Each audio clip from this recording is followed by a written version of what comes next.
జై శ్రీమన్నారాయణ. ఈరోజు మనం ధర్మపదం గ్రంథములోని చాప్టర్ 5 విభాగము 143 వివాహ వ్యవస్థ. అష్టావక్ర సుప్రబల వివాహము. వివాహానికి ఎట్టి వరుడు కావాలి? కన్యకు వివాహం చేయాలంటే వరుడు ఎలా ఉండాలి?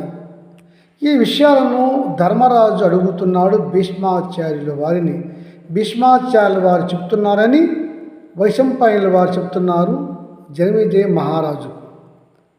ధర్మరాజా విను, నీవు అడిగిన దానికి నేను ఒక ఇతిహాస గాథ ఉన్నది చెప్తాను, శ్రద్ధగా విను. పూర్వకాలములో అష్టావక్రుడు అనే ఒక మునీశ్వరుడు ఉండేవాడు.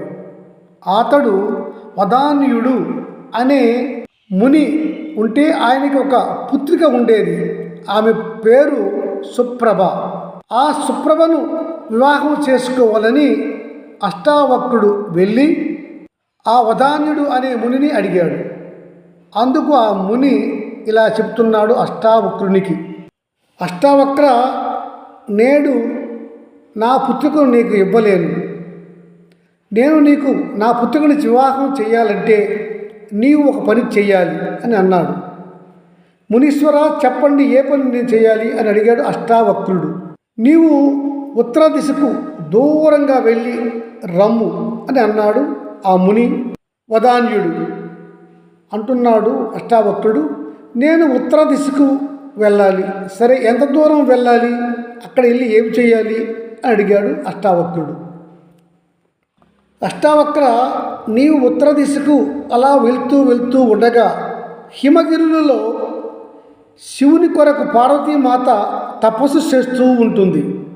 అక్కడ శివగణాలు తపస్సు చేస్తూ ఉంటారు, నాట్యం చేస్తూ కూడా ఉంటారు. అక్కడ మునీశ్వరులు శివుడిని స్తోత్రం చేస్తూ ఉంటారు. ఆ ప్రదేశాన్ని నువ్వు దాటి వెళితే కదంబవనం వస్తుంది. అక్కడ ఒక యువతి సద్బుద్ధితో ఉత్తమరాలు నీకు కనిపిస్తుంది. ఆమెను నీవు చూసి వస్తే నా పుత్రికను నీకు ఇచ్చి వివాహం చేస్తాను అన్నాడు ఆ ముని వదాన్యుడు. సరేనని అష్టావక్రుడు బయలుదేరాడు ఉత్తర దిశకు. అలా వెళ్ళగా బహుదా నదిని దాటి వెళ్ళాడు. అక్కడ కుబేరుని రాజ్యం కనిపించింది అష్టావక్రునికి. అక్కడ కుబేరుడు అష్టావక్రుడికి మంచి ఆతిథ్యం ఇచ్చాడు. రంభా ఊర్వశిల నాట్యం కూడా ఏర్పాటు చేశాడు. అక్కడ ఆ కుబేరుని ఆతిథ్యంలో మనస్సును జటంగా చేసుకొని అష్టావక్రుడు 1 సంవత్సరం పాటు ఉన్నాడు. 1 సంవత్సరం తరువాత కుబేరుని వద్ద సెలవు తీసుకొని అష్టావక్రుడు అక్కడి నుంచి ప్రయాణం చేసి శివపార్వతులు ఉన్నటువంటి హిమగిరిని దర్శించుకున్నాడు. అక్కడ శివపార్వతులకు దూరం నుంచే నమస్కరించి అక్కడి నుంచి ముందుకు సాగాడు అష్టావక్రుడు. అలా అతను ముందుకు వెళ్ళగా అక్కడ అతనికి కదంబవనం కనిపించింది. అక్కడ ముని వదాన్యుడు చెప్పినటువంటి పెద్ద గృహము అందు ఒక కన్య కనిపించారు. ఆ కన్య ఎక్కడ ఉన్నారు? ఒక బంగారు గృహములో ఉన్నారు. ఆ బంగారు గృహానికి ద్వారపాలకులు కూడా ఉన్నారు. ఆ రత్నాల బంగారు మేడలోకి వెళ్ళి నేను ఫలానా వచ్చాను అని మీ యజమానురాలకు చెప్పు అని అన్నాడు అష్టావక్రుడు. ఆ విధంగా చెప్పగానే అతనికి లోనికి ప్రవేశం కలిగింది. అక్కడ ఒక బంగారు పర్యంకం పైన దేవతామూర్తి దివ్య స్వరూపురాలు ఒక స్త్రీమూర్తి అతనికి కానవచ్చింది. ఆ స్త్రీమూర్తి తెల్లని వస్త్రములు ధరించి వెలిగిపోతూ ఉత్తమమైనటువంటి బంగారు రత్నాల ఆభరణాలను ధరించి మేలు పైపోతలు వేసుకొని దివ్యంగా కనిపిస్తున్నారు ఆ దేవతామూర్తి. ఆమె ప్రౌఢ వయస్కురాలు, అందమైన వాడు. ఆమెను చూశాడు. ఆమెను చూసి అష్టావక్రుడు, అమ్మా, నీకు శుభం కలుగుగాక అని అంటూ ఉండగా ఆమె అతనికి ఆర్ఘ్యపాద్యాదులు ఇచ్చి తీసుకొని వెళ్ళి ఒక ఉచితాసనంపై కూర్చోబెట్టారు. ఆ శ్రీమూర్తి కూడా ఒక ఉచిత ఆసనంపై కూర్చున్నారు. అప్పుడు అష్టావక్రుని కోరిక మేరకు అక్కడ ఉన్న పరిచారకులను ఆమె దూరంగా పంపివేశారు.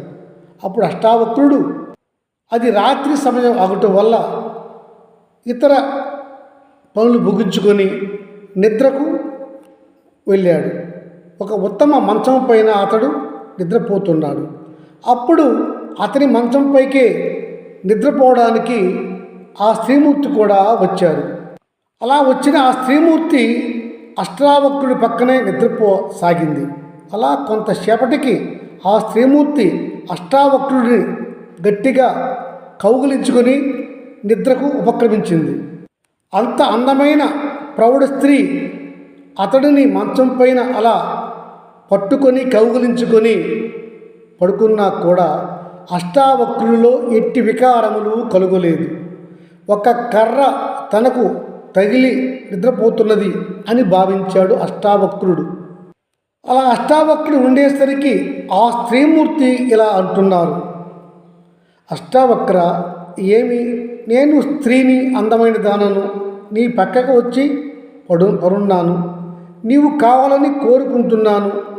అందమైన స్త్రీలు వలసి వస్తే పురుషులు సంతోషంతో ఆనందిస్తారు కదా, మరి నీవేమి అలా ఉన్నావు? రమ్ము, నన్ను అనుభవించుము. నేను నీకు భార్యనే, నీ చేవలు చేస్తూ ఈ ఐశ్వర్యం అంతటినీ నీకు అప్పగిస్తాను.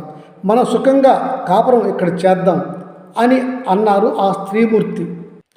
ఓ స్త్రీమూర్తి, పరుని భార్య లేదా పరస్త్రీతో శారీరక సంబంధం పెట్టుకునుట నింద్యమైనటువంటి జీవితం. నీవు కనుక ఒకవేళ శూద్ర స్త్రీవైతే అది మరీ పాపము. నీవు బ్రాహ్మణ స్త్రీవైతే మరీ పాపము. నేను బ్రహ్మచారినై ఉన్నాను. భార్యను కోరి ఆ కార్య నిమిత్తమై ఇంత దూరం వచ్చాను అని అనగా ఆ స్త్రీమూర్తి అంటున్నారు, పురుష, నేను అందమైన స్త్రీని, నీ అందాన్ని చూశాను, నిన్ను వరించాను, నీతో రమించాలని కోరిక ఉన్నది. నన్ను నువ్వు కాదనకు, నన్ను బాధ పెట్టకు. అందమైన స్త్రీలు వస్తే పురుషులు కాదని రాదు కదా.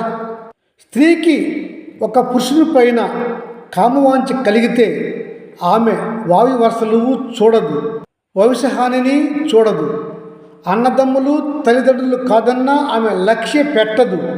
నీకు తెలుసా, 100 మంది పురుషులు స్త్రీని రతిలో సుఖపెట్టలేరు. ఇంకా కావాలని స్త్రీ కోరుకుంటుంది. అంటే 100 మంది పురుషులు ఒక స్త్రీని రతిలో పాల్గొన్నా కూడా నాకు రతిక్రీడ చాలు అని ఆ స్త్రీ అనదు అని ఆ స్త్రీమూర్తి అనగా అంటున్నాడు అష్టావక్రుల వారు. స్త్రీమూర్తి, నీవు చెప్పున్నది ఎంత వాస్తవమో నాకు తెలియదు. ఇదేదో గొప్ప విషయంగా నాకు నీవు చెబుతున్నావు. నీవు చెప్పే ఈ స్త్రీ కామవాంఛ అనేది అతిశయోక్తిగా నాకు అనిపిస్తున్నది. అది వాస్తవం కాదు. నీవు ధర్మరహితుల గురించి చెబుతున్నావు. నీవు అందుకు అర్హురాలవా? నీవు చెప్పవలసిన ఆ ధర్మాలు నా వంటి వానికి కాదు. నా వంటి వారికి అట్లాంటి ధర్మాలు నువ్వు చెప్పకు. నేను ఇక్కడ నుంచి వెళ్తున్నాను అని అష్టావక్రుడు అన్నాడు. అయితే ఓ స్త్రీమూర్తి, నీవు నన్ను తాకకుండా నిద్రపో. అట్లాగైతే ఈ రాత్రి ఇక్కడ ఉంటాను నేను, లేకుంటే వెళ్ళిపోతాను అని అన్నాడు. సరే అని ఇద్దరు కూడా అలా ఒకరిని ఒకరు తాగకుండానే ఆ రాత్రి నిద్రపోయారు ఒకే మంచం పైన. మరునాటి ఉదయం అన్ని ఉపచారములు ఆ మునికి జరిగాయి. ఆ స్త్రీమూర్తియే అతనికి మంచి పన్నీటి స్నానము చేయించి వస్త్రములు ధరింపజేసి ప్రాతకాల ఉపాహారాన్ని పెట్టింది. మరలా ఆ రోజు రాత్రి ఆ స్త్రీమూర్తి అతడిని తన పడక గదికి రమ్మని ఆహ్వానించింది. అష్టావక్రుడు స్పందించలేదు. అప్పుడు ఆ స్త్రీమూర్తి అంటున్నారు, ఓ మునీశ్వర, నాది ప్రౌఢ వయస్సు. ఇంతవరకు నేను బ్రహ్మచర్యంతో ఉన్నాను. నాకు వివాహం కాలేదు. నన్ను వివాహం చేసుకో అనగా అతడు ఆమెకు చెప్తున్నాడు. ఓ స్త్రీమూర్తి, స్త్రీ ధర్మం ప్రకారము నీవు చిన్నతనంలో తండ్రి వద్ద ఉండాలి. నీకు వివాహమైతే వివాహానంతరము నీ భర్త వద్ద ఉండాలి. నీకు వృద్ధాప్యం వస్తే నీ భర్త వద్ద కానీ లేక నీ కుమారుని వల్ల కానీ నీవు రక్షణ పొందాలి. అంతేగాని నీవు నాకు నిన్ను అర్పించుకున్నా కానీ నేను స్వీకరించను. అది నాకు తెలిసిన ధర్మము. నేను నిన్ను స్వీకరించుట అన్యాయము. అలా అష్టావక్రుడు ఆ స్త్రీమూర్తితో అనగానే వెంటనే ఆ స్త్రీమూర్తి వేరే రూపంలోనికి మారిపోయింది. అందమైన స్త్రీమూర్తి అయి యవ్వనంలో ఉన్నటువంటి అందాల రాశిగా మారింది. ఆమె అతిలోక సుందరిగా మారి అతడికి కనిపించింది. అప్పుడు అంటున్నాడు మునీశ్వరుడు, ఓ సుందరి, నీవు ఎందుకు ఇలా నీ రూపాన్ని మార్చుకొని నన్ను మభ్యపెడుతున్నావు? నన్ను ఆకర్షించాలని ప్రయత్నిస్తున్నావు. నీవు ఏమి చేసినా కూడా నేను ధర్మ వంచనకు పాల్పడను. ఇంతకు నీవు ఎవరు? నీ చేష్టలు ఎందుకు ఇలా ఉన్నాయి? నాకు వేరే పని ఉన్నది, నేను పోయేదను, నన్ను విడిచిపెట్టము అని అన్నాడు అష్టావక్రుడు. అప్పుడు ఆ కాంత అంటుంది, ఓ అష్టావక్ర మునీశ్వర, నేను ఈ ఉత్తర దిశ కాంతను. నిన్ను పరీక్షింపమని నీకు కాబోయే మామ వదాన్యుడు అనే ఋషి నన్ను అడిగాడు. అందుకే నిన్ను ఈ విధంగా పరీక్ష చేశాను. నా పరీక్షలలో నువ్వు ఉత్తమ పురుషుడివి అయ్యావు. నిన్ను వదాన్యుడనే ఋషి అల్లుడిగా స్వీకరిస్తాడు. తక్షణమే వెళ్ళుము. నీవు ఆ ఉత్తమురాలైన సుప్రభను వివాహం చేసుకునుము. అలా ఆమె చెప్పక ఆమె వద్ద అనుమతి తీసుకొని ఋషి అష్టావక్రుడు తిరిగి తన స్వస్థలానికి వచ్చి ఋషి వదాన్యుడిని కలిసి అతని యొక్క కుమార్తె సుప్రభను వివాహం చేసుకున్నాడు. కథ విన్నావు కదా ధర్మరాజా. వరుడు అనేవాడు అష్టావక్రుడిలా ఉత్తమ పురుషుడైతే చాలు, కన్యనిచ్చి వివాహము చేయవచ్చును. కన్యాదాత వివాహం చేసే ముందు వరుని గురించి తగు విచారణ చేసి మంచివాడిని తేలితేనే కన్యను ఇచ్చి వివాహం చేయాలి అని చెప్పాడు ధర్మరాజుకు పండిత భీష్ముడు అని చెప్పాడు రాజు జనమేజయునికి వైశంపాయనుల వారు. జై శ్రీమన్నారాయణ.